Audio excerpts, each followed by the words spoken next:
बर्तमान आपण जो कथा कहते ये विषय रे वर्तमान कौन सी प्रकार नोटिफिकेशन तो है जे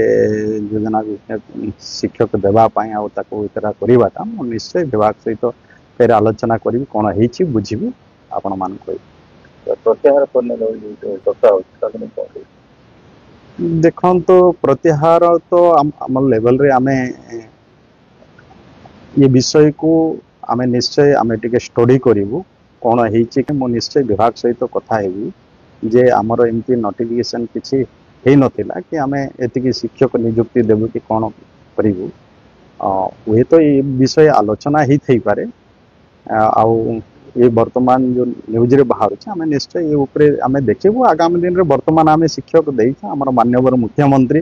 शिक्षा को गुरुत्व दउछंती आउ गत दिन रे भी आमे शिक्षक अनेक प्राय 20,000 ऊर्ध्व शिक्षक नियुक्ति देइछु आगामी दिन रे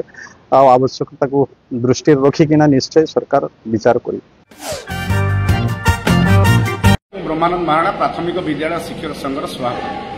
गत अगस्त 2 तारिख दिन गणशिक्षा विभाग तरफ राज्य सरकार को एक प्रस्ताव दिगला जो थे कि उल्लेख करागला जे प्राथमिक शिक्षार स्कीमेटिक नियुक्ति हटिबो एवं तांकर 6 वर्षर कार्यकाल को चुक्ति कार्यकाल को मूल चाकरी नेशनल इंक्रीमेंट देवे एवं प्राथमिक शिक्षा रे पदवी संख्या बढ़िबो विद्यालय एवं छात्र छात्री को आवश्यकता को दृष्टि रखी किंतु गतकाली विभाग तरफ से चिठी की प्रत्याहार कराई जहाँ अत्यंत दुर्भाग्यजनक एवं निंदनीय एवं समस्त प्राथमिक शिक्षक मानक मनरे एक असंतोषर वातावरण खेली आमे दाबी करुचु विभाग जो दाबी छाड़ी देथिला जो प्राथमिक शिक्षक मानकु केंद्रीय हारे दरमा दबा एवं सेमानकर प्रमोशन करिबा एवं स्वास्थ्य बीमा लागू करिबा एवं पुराना पेंशन दबा ताकू लगेई जहाँ रेकमेंडेशन करथिले ताकू मिसेई से समस्त दाबी को राज्य सरकार को पुनर्बार पठिया पाए एवं एकु विधानसभा पूर्व से रेकमेंडेशन करी समस्त प्राथमिक शिक्षक मानकर दाबी जदि पूरण न करा जाए ताले निश्चित भाव में विधानसभा अधिवेशन में सबु वर्गर शिक्षक मानक मिसई प्राथमिक शिक्षक माने निश्चित भाव में आंदोलन को बोले। ब्रह्मानंद महाराणा प्राथमिक विद्यालय शिक्षक संघर सभापति गत अगस्त 2 तारिख दिन गणशिक्षा विभाग तरफ राज्य सरकार को एक प्रस्ताव दिगला जो थे कि उल्लेख करागला जे प्राथमिक शिक्षार स्कीमेटिक नियुक्ति हटिबो एवं तांकर 6 वर्षर कार्यकाल को चुक्ति कार्यकाल को मूल चाकरी नेशनल इंक्रीमेंट देवे एवं प्राथमिक शिक्षा रे पदवी संख्या बढ़िबो विद्यालय एवं छात्र छात्री को आवश्यकता को दृष्टि रखी किंतु गतकाली विभाग तरफ से चिठी की प्रत्याहार कराई जहाँ अत्यंत दुर्भाग्यजनक एवं निंदनीय एवं समस्त प्राथमिक शिक्षक मानक मनरे एक असंतोषर वातावरण खेली आमे दाबी करुचु विभाग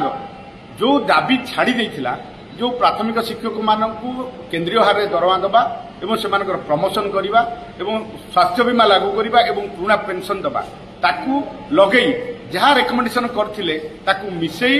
से समस्त दाबी को राज्य सरकार को पुनर्बार पठिया पाए एवं एकु विधानसभा पूर्व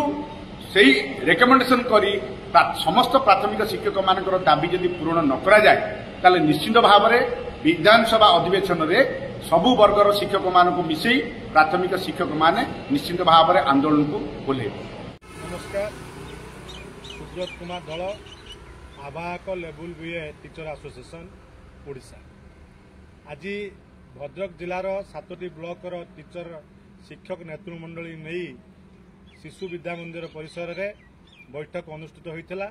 यह बैठक में मुख्य दाबी शिक्षक मानकर थिला 42 ग्रेड पे प्रति सरकार टाउतल नीति अवलंबन करुँच आगामी दिन में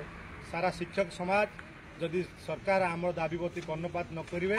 आगामी दिन में आम शिक्षक समाज लोअर पीएमजी बंद करने सहित प्रति ब्लॉक बीओ ऑफिस सामने धारणा देवे आमर विश्वास अच्छी सरकार एथि प्रति बहु आगुरी सरकार को दाबी पत्र प्रदान करा सरकार को बारंबार कर्णपात करा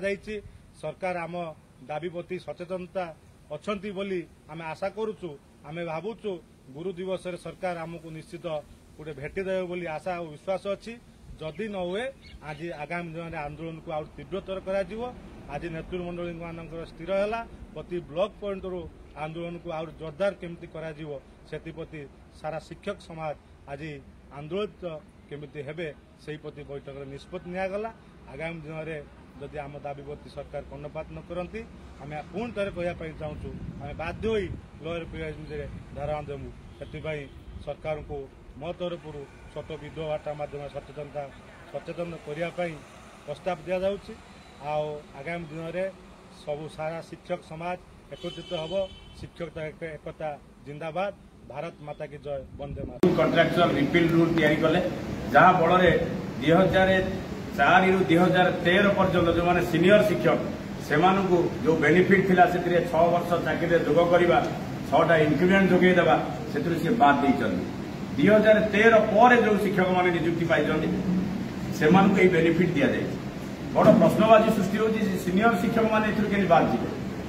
पूर्व सरकार में माननीय मुख्यमंत्री जो नवीन पट्टनायक थे से ऑर्डर तैयारी करते कि से ऑर्डर एत असंगति जहाँकि जो मुख्य सचेतक भाव में माननीय मुख्यमंत्री वर्तमान मोहन माझी निजे थिले मुख्य सचेतक भाव में से कहते दाबी संपूर्ण रूपे गोटे अमूलक ए दाबी आपणकर पूरण होगा उचित जदि आम सरकार आसे आम निश्चित रूपे आप 6 वर्ष चाकरी जोग करूँ किंतु बड़ कष्टर सहित आम कहवाक चाहूँ बारंबार दृष्टिगोचर करुले सुधा आज पर्यंत सरकार तरफ कौन पदक्षेप नहीं ना गोटे थर डिसेम्बर 24 तारिख में विभागीय बैठक बसला आमको चिठी होता आम संघ को ओडिशा सरकारी हाईस्कूल एनपीएस शिक्षक संघ को एवं चिठी मध्यम आमको कही दिखाई जे ना आप दाबी जेन्युइन 6 वर्ष चाकरी जोग हवा निहाती दरकार एवं आउ गोटे विभिन्न वर्गर जो शिक्षक अच्छा से शिक्षक मानकर जो कैडर स्ट्रक्चर अच्छी से कैडर स्ट्रक्चर प्राथमिक शिक्षक मानकर विभिन्न वर्गर शिक्षक मान भिन्न भिन्न भाव में लेवल 3 लेवल पर्यंत नहीं लेवल 5 रु लेवल 3 पर्यंत जहाँकि गोटे प्राथमिक शिक्षक लेवल 3 शिक्षक दरमा बर्तमान आम हाईस्कूल जे सीनियर एसीएस दरमा सहित सामान हो तेणु ये असंगति दूर हवा दरकार 6 वर्ष समस्त जोगे दरकार कंट्राक्चुअल पीरियडटा जदि आम बाद हो जाऊँगी आम सर्विस बेनिफिट बहुत छोट हो जाऊँगी सर्विस लेंथ कमी जाऊँगी जहाँकि सीनियर शिक्षक जो मैंने 2004 रु कंट्राक्चुअल भाव में मात्र 25,500 टकर खटी से कुठारघात होती विरुद्ध ये सांबादिक सम्मेलन माध्यम आम ओडिशा सरकार को माननीय मुख्यमंत्री माननीय विद्यालय गणशिक्षा मंत्री और समस्त सचिव स्तरीय अधिकारी आम निवेदन जनइबू ए कार्यक्रम को ए दाबी को जदि पूरण सरकार अविलंब न करती ताले सरकारी हाईस्कूल जो शिक्षक माने नियुक्ति पाई सबु स्तर में 2004 रु 2013 पर्यंत जो बेनिफिट पाइबा कथा पाई ना से पुणी 2004 रु 2010 पर्यंत किसी भी पाई ना 2011 रु 2013 पर्यंत क्या वर्षे चाकरी मिसई दिखाई क्या 2 वर्ष चाकरी मिसई दिखाई अरे गोटे प्रकार हाईस्कूल शिक्षक समस्त गोटे प्रकार बेनिफिट सार देवा कथा किंतु सरकार से ग्रहण करना जोटा कि आमको बड़ धक्का लगी जदि ये सरकार यही समय आमको मसे भितर यदि आसंता विधानसभा सेप्टेम्बर मसरे सरकार तो बर्तमान सुधा विज्ञप्ति प्रकाश करना पूर्व जदि आम कथा न बुझती आम आंदोलन को जीव सार सरकारी हाईस्कूल निश्चित रूपे गोटे बड़ पदक्षेप नेबाक आम चाहूँ। धन्यवाद।